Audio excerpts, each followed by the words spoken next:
ई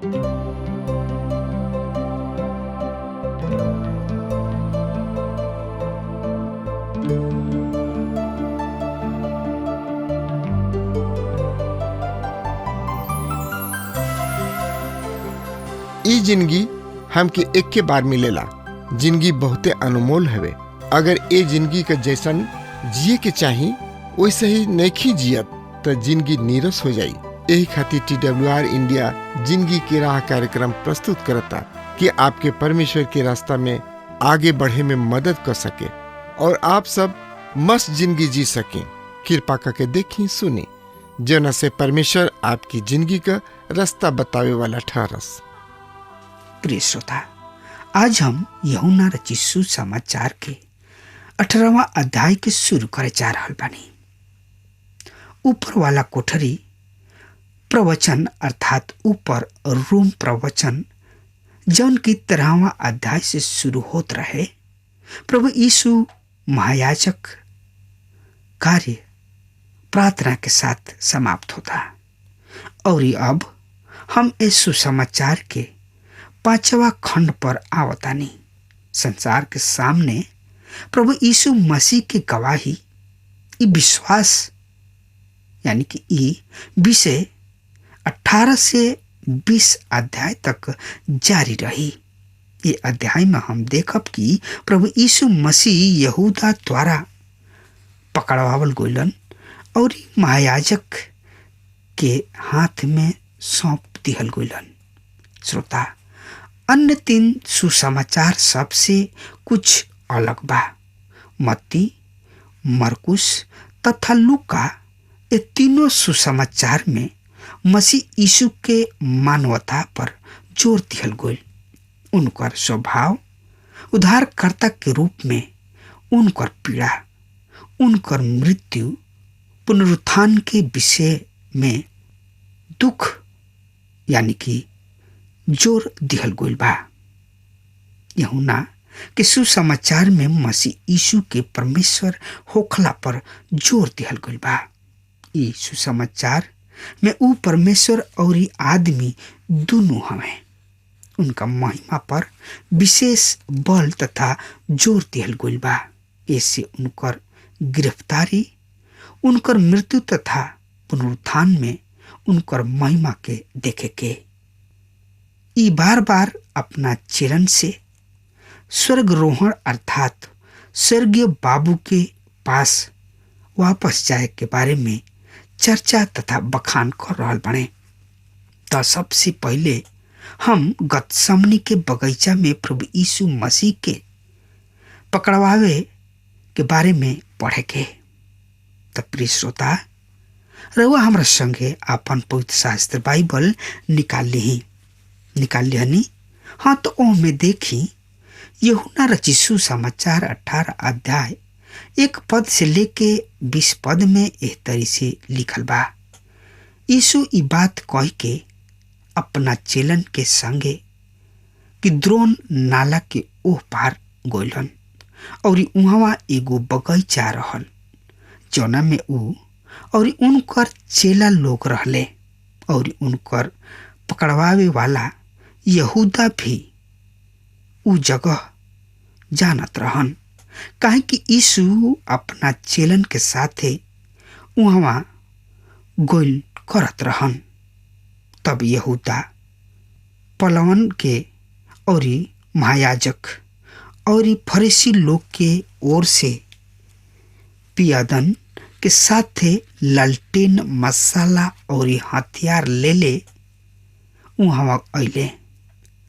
तब प्रभु यीशु वो सब बात के जौन की आवे वाला रहल जान के निकललन और ओहनी लोग से कहे लगलन केकरा के खोजताड़ा जा। ओहनी लोग उनका के जवाब दिहल यीशु नासरी के। प्रभु यीशु ओहनी लोग से कहलन हम ही यीशु नासरी हई। और उनका के पकड़वावे वाला यहूदा भी ओहनी लोग के साथे खड़ा रहे। उनका के ई कहते कि हम हई। ओहनी लोग पीछे हट के जमीनी पर गिर पड़ले। तब यीशु फिर ओहनी से पूछलन, तोहनी लोग के करा के खोजा ताड़ा जा? ओहनी लोग बोलले, यीशु नासरी के। प्रभु यीशु जवाब दिले, हम तो ओहनी लोग से कह चुकनी कि हम ही हई। यदि हमरा के खोजा ताड़ा जा तो ए लोग के जाय द जा। ई ऐसे भइल कि ऊ वचन पूरा होखे जवन ऊ कहले रहन, जिनका के ऊ हमरा के देले बाड़े, उनका में से हम एकहू के ना गवाऊनी। समौन पतरस तलवार जवन उनका किने रहे खींच के महायाजक नौकर पर चला के ओकर दहिना कान उड़ा दिहलन और ओ दास के नाम मलखुस रहे। तब प्रभु यीशु पतरस से कहलन, अपन तलवार मियान में राख। जवन प्याला बाबू हमरा के देले बाणे, का हम ओकरा के नापी? तब सिपाही सब और ओहनी लोग के सूबेदार और यहूदी लोग के पियादा यीशु के पकड़ के बांध दिहले और फिर पहले उनका के हन्ना महायाजक किने ले गोले, काहे कि ऊ ओ साल के महायाजक काइफा के ससुर रहलन। इहे काइफा रहन जौन की यहूदी लोग के सलाह देले रहन कि हमनी के लोगन के खातिर एगो आदमी मरल ठीक बा। समौन पतरस और एगो और चेला के पीछे हो लेले। ई चेला लोग महायाजक के जानल पहचानल रहलन और यीशु के संगे महायाजक के अंगना में गोइलन, पर पतरस बहरी दुआरी पर खड़ा रहलन। तब वो दोसर चेला महायाजक के जानल पहचानल रहलन बहरी निकलन और दरबारिन से कह के पतरस के भीतरी ले अइलन। नौकरानी जवन की दरबारिन रहली, का तुहू ए आदमी के चेला लोग में से बाड़ा? हम ना हई। नौकर और पियादा जाड़ा के कारण कौड़ा तापत रहन जा और पतरस ओहनी लोग के साथे खड़ा होके कौड़ा तापत रहन। तब महायाजक यीशु से चेलन के बारे में और उनका उपदेश के बारे में पूछलन। यीशु उनका के जवाब दिहलन, हम दुनिया से खोल के बात कैनी और हम सब सभा में और आराधनालय में, जहाँ सब यहूदी लोग इकट्ठा भइल करेला लोग, हमेशा उपदेश कैनी हा और हम गुप्त में कुछ ना कैनी हा।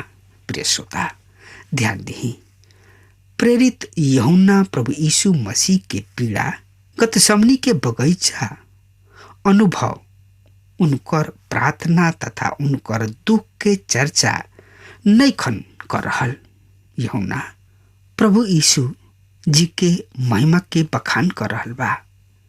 जैसे कि यूहन्ना रचिसु समाचार 18 अध्याय के 6 पद से लेके उनका ई कहते कि हम हई, ओहनी लोग पीछे हट के जमीनी पर गिर पड़ले। तब यीशु फिर ओहनी लोग से पूछलन, तोहनी लोग के करा के खोजा ताड़ल जा। दूसरा शब्द में कहल जाए कि प्रभु यीशु मसीह ओहनी से कहले, तोहनी लोग के करा के खोजा ताड़ा जा। प्रिय मित्र, ए पद से प्रकट होता जो लोग मसीह यीशु के एगो दुर्बल, कमजोर, असहाय आदमी ये लोग समझता है। उन लोग यहाँ अपना विचारधारा में सुधार कर सकत रहन लोग। हम यहाँ यूहन्ना रचिसु समाचार 1 अध्याय के 14 याद कर रहल बानी, जहाँ यूहन्ना गवाही दे रहल बाने। त आई कैसे गवाही दे रहल बड़े एकरा बारे में जानकारी खातिर पढ़ी यूहन्ना रचित सुसमाचार 1 अध्याय 14 पद में एह तरी से, और वचन देहधारी भइल और अनुग्रह और सच्चाई से पूरा भर के हमनी के बीच में रहलन, और हमनी के उनकर ऐसन महिमा देखनी जा जैसन कि बाबू के एकलौता के महिमा। श्रोता, पतरस रोष में आके तलवार से मलखुस नाम दास के कान उड़ा दियलस, यानी कि काट दियलस। लुका बता रहल बाने कि प्रभु यीशु ओह कान के फिर जोड़ दियले, और प्रभु यीशु पतरस से कहलन कि आपन तलवार म्यान में राख और ये परमेश्वर पिता के इच्छा के पूरा होके दे। ई दास जौन की पकड़वावे वाला भीड़ के संगे आयल रहे, ऊ प्रभु यीशु के ओह घड़ी महिमा देखलस। श्रोता, और ज्यादा जानकारी खातिर रउआ हमरा संगे आपन पवित्र शास्त्र बाइबल निकाल ली। यूहन्ना रचित सुसमाचार 18 अध्याय 12 पद से लेके 14 पद एह तरी से बता रहल बा। तब सिपाही सब और ऊ लोग के सूबेदार और यहूदी लोग के प्यादा प्रभु यीशु मसीह के पकड़ के बांध दिले, और पहले उनका के हन्ना महायाजक किने ले गोले लोग, काहे कि ऊ ओह साल के महायाजक काइफा के ससुर रहलन। ई उहे काइफा रहलन जौन यहूदी लोग के सलाह देले रहन कि हमनी के लोगन खातिर एगो आदमी मरल ठीक बा। प्रिय श्रोता, हन्ना ओ समय यहूदी सबके महायाजक रहन। ई एगो अक्षर बुद्धि के आदमी रहन। ई चतुर और चालाक और शैतानियत से भरल आदमी रहे, और ई महायाजक भी रहे। काइफा के रोमी शासक के ओर से मान्यता प्राप्त रहे, पर धार्मिक रूप से यहूदी सब के अनुसार ओ बरिस के महायाजक हन्ना रहे। त एकरा बारे में और ज्यादा से ज्यादा जानकारी खातिर रउआ पढ़त चलत चली। त यूहन्ना रचित सुसमाचार 18 अध्याय के 15 से 18 पद में एह तरी से बखान बा। सुनी, उंघाई मत। समौन पतरस और एगो चेला प्रभु यीशु के ओर हो लेले। ई चेला महायाजक के जानल पहचानल रहन, और प्रभु यीशु के साथे महायाजक के आंगन में गोइलन, पर पतरस बहरी द्वारी पर खड़ा रहन।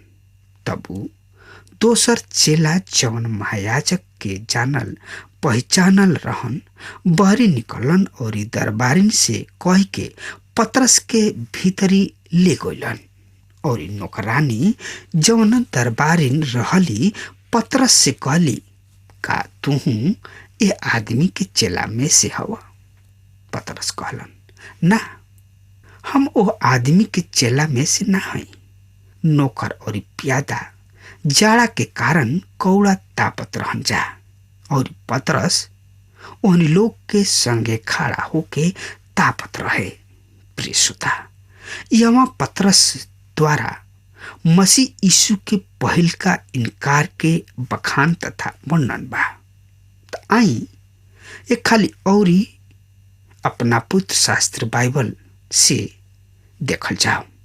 यूहन्ना रचित सुसमाचार 18 अध्याय के 19 और 20 पद में एह तरी से बखान बा। तब महायाजक यीशु से चेलन के बारे में और उनका उपदेश के बारे में पूछलन। प्रभु यीशु उनका के जवाब दियलन, हम दुनिया से खोल के बात करीना।